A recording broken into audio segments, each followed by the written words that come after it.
Buenos días, ¿cómo están? Vamos a continuar con el estudio de permeabilidad celular, que es el tema que dijimos que vamos a ver esta semana. Y en el video anterior dijimos que existían tres mecanismos por los cuales la célula podría transportar componentes a través de su membrana. Lo iba a hacer a través de fosfolípidos, por proteínas transportadoras o a través de vesículas. En este video vamos a analizar cómo hacen las sustancias para pasar a través de los fosfolípidos. Y justamente, como ya hemos visto, las membranas dejan pasar algunas sustancias y otras no. ¿De qué depende esto? Por un lado, la polaridad. Mientras menos polar sea la partícula, más fácil va a pasar a través de la membrana. Por otro lado, el tamaño. Mientras más pequeñas o más chiquititas sean estas partículas, más fáciles van a pasar a través de la bicapa. Y la carga. Y en esto tenemos que tener cuidado porque no pasan las partículas que tienen carga. Incluso si son muy chiquititas como un ion, no pueden atravesar la bicapa debido a su carga. Entonces, ¿cuáles son las sustancias que van a pasar a través de esta bicapa? Acá en este dibujito que los traemos de Curtis podemos visualizar cuáles son las sustancias que pueden atravesar con más facilidad esta membrana. Fíjense que si bien hay moléculas que son no polares bien chiquititas, obviamente no van a tener problemas, como el oxígeno, también va a estar dentro de este grupo el dióxido de carbono, algunas hormonas esteroideas que son muy importantes y las vamos a ver más adelante cuando empecemos con biología humana, y otras sustancias que son polares pero son muy pequeñitas y no tienen carga, como es el caso del agua. También va a atravesar esta bicapa sin ningún problema. Ahora, hay otras sustancias que ya sea que son grandes o que son pequeñas pero tienen carga neta, como son los iones, no van a poder atravesar la bicapa. Obviamente que si tienen que pasar a través de la célula se la va a ingeniar para pasarlas y van a haber proteínas transportadoras que lo puedan posibilitar. Pero así, a través de la bicapa de fosfolípidos, no lo vamos a poder lograr. No se lo va a permitir, ya sea o las cabecitas de fosfato o sobre todo las colitas lipídicas de estos fosfolípidos que, fíjense, forma una capa bastante gruesa por la cual la mayoría de las sustancias no lo pueden atravesar. Entonces acabamos de ver las características más importantes por las cuales un componente puede pasar a través de esta bicapa o no. Pero debemos entender el concepto de difusión para poder entender cuáles son estas partículas que sí atraviesan la membrana. Se le llama difusión al desplazamiento neto de estas moléculas, obviamente una presión y temperatura constante, como dijimos que estaba en los seres vivos, desde una zona de mayor concentración hacia una zona de menor concentración. Fíjense en este dibujo de acá. Tenemos un componente que está en más concentración a un lado que del otro, y si esta sustancia tiene la posibilidad de pasar a través de esta bicapa, va a suceder que en ambos compartimientos va a llegar un momento en el cual se igualen. O sea, la concentración a un lado y otro va a ser exactamente la misma. ¿Por qué sucede esto? Porque la difusión es consecuencia del movimiento al azar de las partículas. O sea, que es impulsada por su potencial químico o electroquímico. Las moléculas tienen una cierta cantidad de energía cinética que les permite chocar entre ellas. Es como si estuvieran bailando una alrededor de la otra, chocando, rebotando, y el resultado de esto es justamente el desplazamiento al azar de las partículas. Repasando los conceptos de la clase pasada, dijimos que los movimientos a través de los fosfolípidos son movimientos pasivos, quiere decir sin gasto de energía.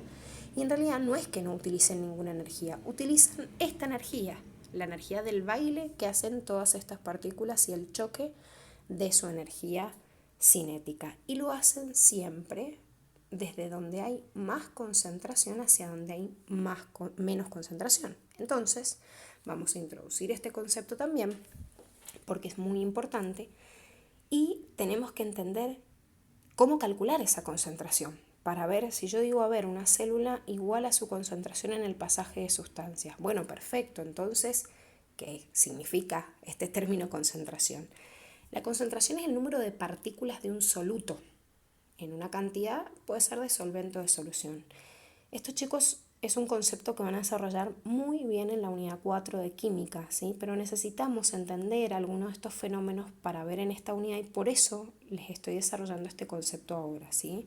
Lo necesitamos porque si no, no terminamos de comprender el mecanismo de este proceso de difusión a través de la membrana. O sea que si vamos a este concepto químico de concentración, para poder analizar qué es lo que sucede en una solución como la que tendremos adentro o afuera de la célula, vamos a tener que saber diferenciar este soluto de este solvente. Fíjense el ejemplo que tienen acá. Se le llama solvente acá al agua en el cual se disuelve un determinado soluto, como puede ser la sal, y llegamos al resultado que es la solución, que en este caso va a ser el agua salada. Ahora, no debemos olvidar que una solución es la sumatoria de un soluto, que es el que está en menos proporción, y de un solvente, que es el que está en mayor proporción. Esto es muy importante. Me gusta mucho esta imagen que les puse acá porque se puede visualizar bien al estar dibujados por separados y como partículas. Cada pelotita que vean acá me simboliza una partícula, ya sea de un compuesto como el agua, o sea, cada partícula de agua y cada partícula de cualquier componente que yo coloque uniéndolos entre ellos para formar una solución. Le llamamos soluto aquel que está en menor proporción. Fíjense, veo las pelotitas azules, hay menos que la cantidad de pelotitas amarillas que son las que están simbolizando el solvente. O sea, ¿cuál va a ser mi solución? La sumatoria de ambas partículas en conjunto. Y esto es muy importante. Si yo disuelvo, por ejemplo, 20% de agua en 80% de alcohol, en ese sistema el agua funcionaría como soluto y el alcohol como solvente. Y esto es importante porque parece como que siempre el agua es el solvente. Ahora, sí es importante entender que en los seres vivos como nosotros y como muchos otros, la mayoría del peso corporal es agua. Hay agua dentro de las células, alrededor de las células, fuera de las células. O sea, es muy difícil pensar en una reacción química en la cual no haya agua. Por eso en los seres vivos el agua lo vamos a considerar como solvente universal y todo lo que se disuelve en él le vamos a llamar soluto. Vamos a un ejemplo para poder entender este concepto de difusión.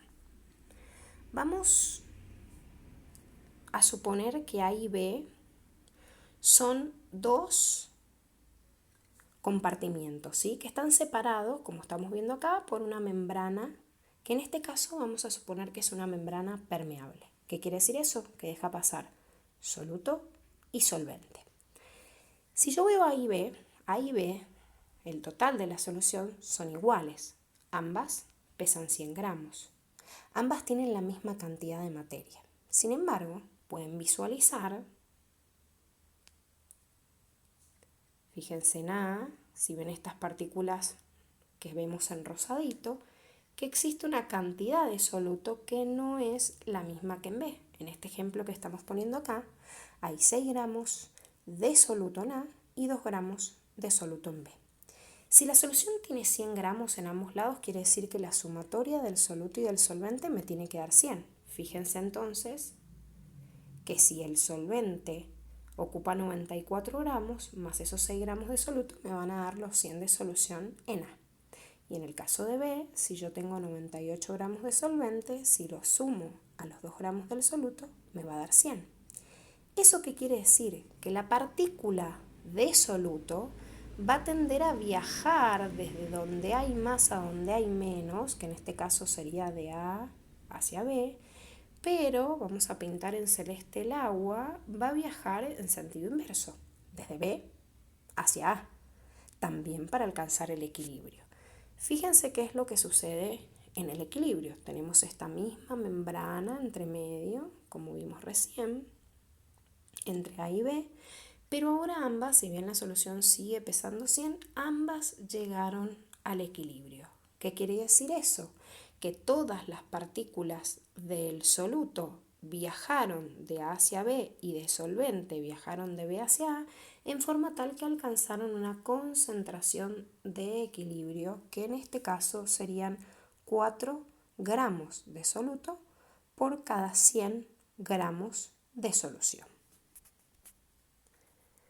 Como vimos anteriormente, el potencial químico o electroquímico estaba dado por varios factores, de los cuales 2 de ellos eran la temperatura y la presión, que dijimos que las íbamos a considerar constante dentro de los seres vivos, pero dependían también de la especie química y de su concentración, que estamos desarrollando este concepto ahora. Ahora, veamos este potencial químico en una solución.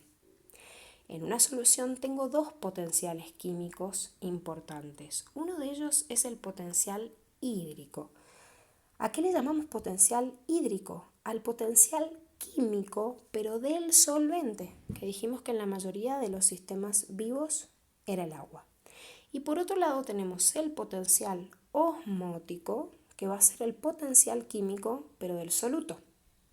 O sea, ¿cuál puede ser este soluto? Y cualquier sustancia que yo quiera estudiar en este transporte y suelta en agua, puede ser glucosa, pueden ser aminoácidos, puede ser cualquier partícula en realidad que estemos estudiando su traspaso a través de esta membrana. Entonces le llamo potencial hídrico al potencial químico del agua, potencial osmótico al potencial químico del soluto. Fíjense en la misma imagen que estábamos viendo recién antes del equilibrio. Si ustedes veían ambos compartimientos, dijimos que ambos tenían el mismo peso, o sea que la solución total era igual. Pero el potencial osmótico en A, como había más partículas de soluto, era mayor que en B, que había menos partículas, ¿sí? O sea que, ¿qué pasa para llegar al equilibrio? Viaja el soluto de A hacia B. Viaja el soluto desde A hacia B. ¿Qué pasaba con el solvente? Y con el solvente pasaba lo contrario.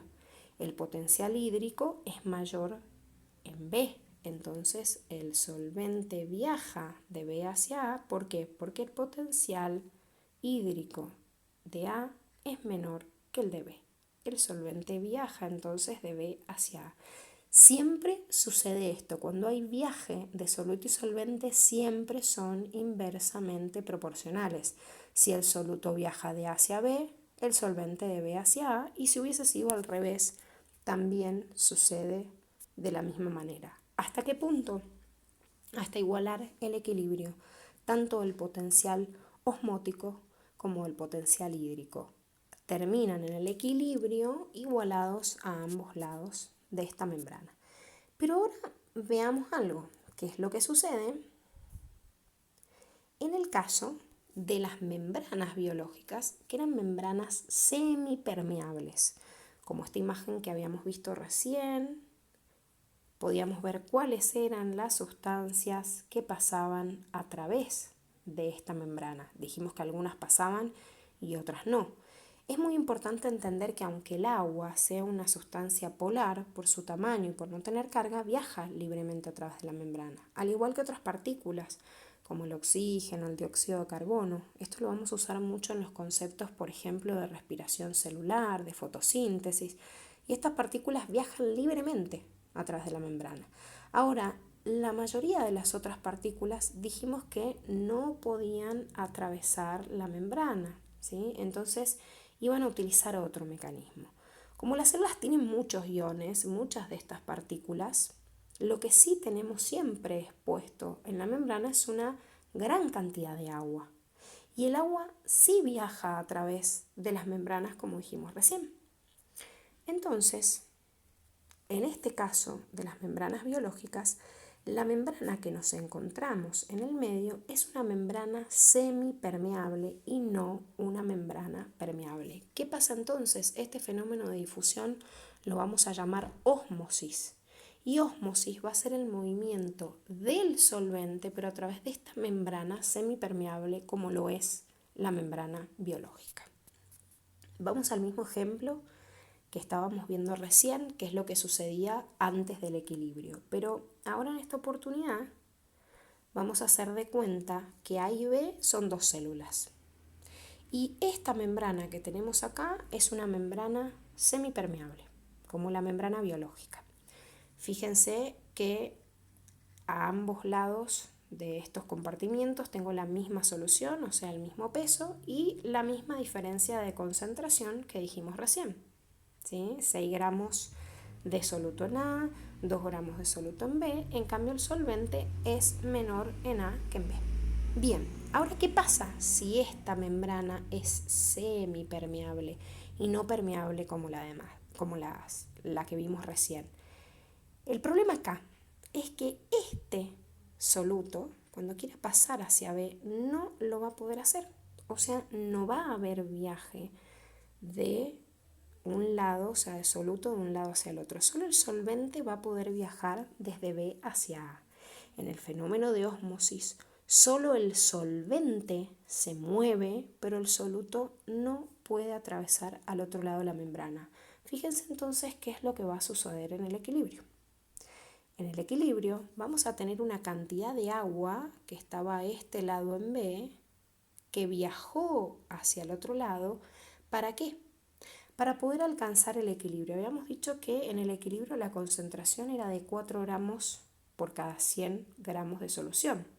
Bien, entonces, ¿qué pasó con este agua? Tuvo que viajar hacia el otro lado para poder igualar esa concentración. Fíjense que el soluto se quedó estático en ambos.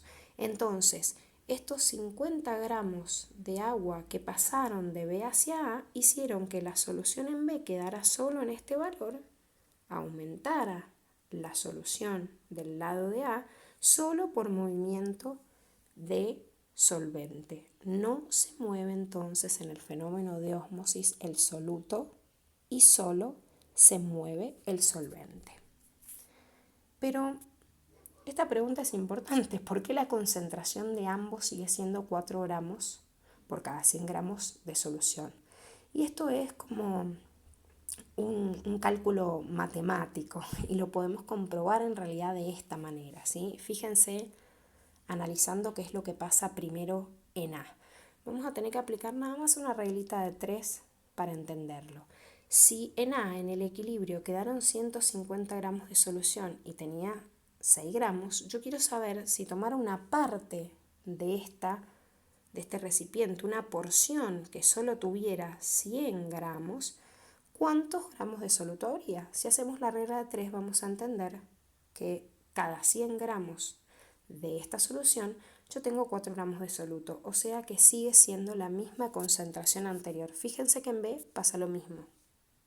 Si mi concentración final en este tarrito me quedó de 50 gramos y tenía 2 gramos, bueno, ¿qué pasa si yo tomo el tarro que mide 100 gramos? Y obviamente va a tener 4 gramos también, o sea que voy a alcanzar exactamente la misma concentración. Ojo con esto porque cuando yo hablo de concentración, hablo de la cantidad de gramos. En este caso hemos calculado con gramos, podría ser otra unidad de medida, pero la cantidad de soluto sobre una cierta cantidad de solución o de solvente. Es una medida de relación entre ambos, pero eso no tiene que ver con el sistema en sí que estamos analizando. Es como, a ver, les voy a poner un ejemplo sencillito para que se pueda entender. ¿Qué pasa si, por ejemplo, yo preparé una leche chocolatada y esta leche chocolatada estaba muy concentrada? Y yo ya no le puedo sacar cacao a esa leche concentrada. No me va a quedar otra que echarle leche. Para obtener otra solución más diluida, que obviamente va a tener mayor cantidad que la que tenía anteriormente, ¿por qué? Porque le agregué leche a este contenido. O sea que no tiene la misma concentración y hubo una variación de volumen. Y esto es muy importante si lo llevamos a nuestro ejemplo. Antes del equilibrio, el potencial osmótico de A era mayor, ¿ven? Más pelotitas que tenemos acá rosadas que simbolizan el soluto, era mayor que en B. ¿Y qué pasaba con el potencial hídrico? Y obviamente al revés, es mayor en B que en A. ¿Pero qué pasa? Solo viaja el solvente, en este caso el agua, desde B hacia A. Solo el solvente. O sea que para alcanzar el equilibrio es obvio que va a haber una variación de volumen. Bien, ahora es muy útil para poder entender este proceso y para poder compararlo a nivel de las células, analizar este medio, como dijimos en las células, a través de un término que se denomina tonicidad. La tonicidad hace referencia al potencial osmótico, ¿sí? O sea que si yo quiero comparar el medio con respecto a la célula, le voy a llamar a ese medio en base a su tonicidad de cualquiera de estas tres formas que vemos a continuación.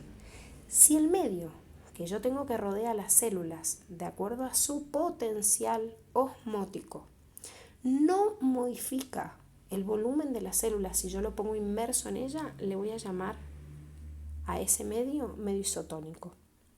Ahora, si el medio en el cual yo coloco la célula aumenta el volumen de la célula sumergida en ella, le voy a llamar hipotónico.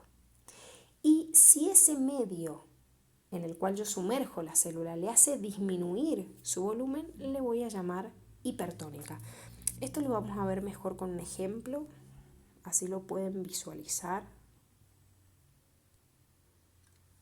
Uno de los ejemplos, hagamos de cuenta que acá tengo una célula. Uno de los ejemplos más comunes del medio isotónico es la disolución del agua en sus medios fisiológicos. Por ejemplo, el suero fisiológico, las bolsitas esas que ven de agua que les conectan a través de los vasos sanguíneos a muchas personas cuando están internadas, se le llama suero fisiológico. Hay distintos tipos de suero, pero uno de ellos y el más común es el suero fisiológico formado por cloruro de sodio, o sea, por la sal de mesa, al 9 por 1000. Significa 9 gramos de cloruro de sodio por cada 1000 gramos de agua. Supongamos que esta es una célula. Y la concentración que yo tengo dentro, lo voy a hacer más grande así se ve, la concentración que yo tengo adentro de la célula es similar a la que yo tengo afuera. Mido la concentración y me encuentro la misma concentración en la célula que en el medio. ¿Esto qué quiere decir? El potencial osmótico de la célula es igual al potencial osmótico del medio. Por ende, ¿qué pasa con el hídrico? Y obviamente también es igual. Si uno está en equilibrio, el otro también va a estar. Entonces, ¿qué sucede con el agua en este sistema? No es que no entre y salga agua. El agua siempre entra y sale. Dijimos que lo hace libremente. Pero la salida y la entrada de agua, a un lado y otro de la membrana, va a dar como sumatoria un pasaje neto que es nulo. Todo lo que entra de agua sale y todo lo que sale vuelve a entrar. Se mantiene de esa forma en equilibrio. Ahora, ¿qué le sucede a una célula? Vamos a dibujar otra célula en el cual su medio es hipotónico. Un ejemplo de esto sería el agua destilada. El agua destilada tiene muy poca concentración de iones. Entonces, si yo veo las partículas dentro de la célula, van a haber muchas más partículas dentro de esta célula que en este medio. Quiere decir, el medio está más diluido y la célula está más concentrada. Entonces, si nos fijamos, el potencial osmótico de la célula es mayor, por eso le vemos más puntitos adentro. En cambio, el potencial osmótico del medio es menor. ¿Y qué pasa con el hídrico? Siempre dijimos que era al revés, inversamente proporcional. El potencial hídrico de la célula va a ser menor que el del medio. ¿Qué pasa con esta célula? Para lograr el equilibrio, obviamente que le encantaría a la célula poder sacar ese exceso de sal, pero no puede, porque dijimos que esa cantidad de sal no puede salir libremente por la membrana. Entonces, ¿qué va a pasar con el agua? El agua va a ir desde donde hay más agua hacia donde hay menos agua. Fíjense, ¿cómo me doy cuenta de esto? Y porque el potencial hídrico dijimos que era mayor en el medio. Si el potencial hídrico es mayor en el medio, el agua va a ir desde donde hay más a donde hay menos. El agua ingresa a la célula.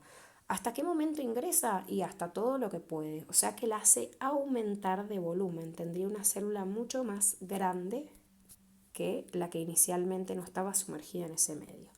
Bien, veamos lo opuesto. ¿Qué pasa si una célula está inmersa en un medio hipertónico, como podría ser el agua de mar, que tiene mucha más concentración? El medio entonces va a tener mucha más concentración de sales que las que yo voy a encontrar en el interior de la célula.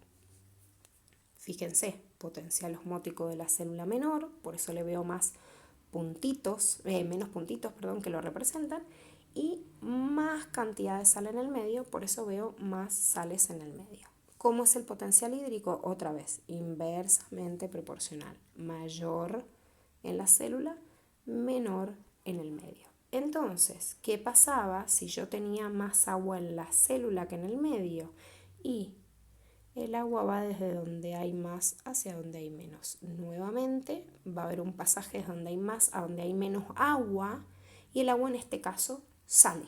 ¿Hasta cuándo sale? Y hasta que llegue al equilibrio o se termina desinflando toda esta célula o deshidratando.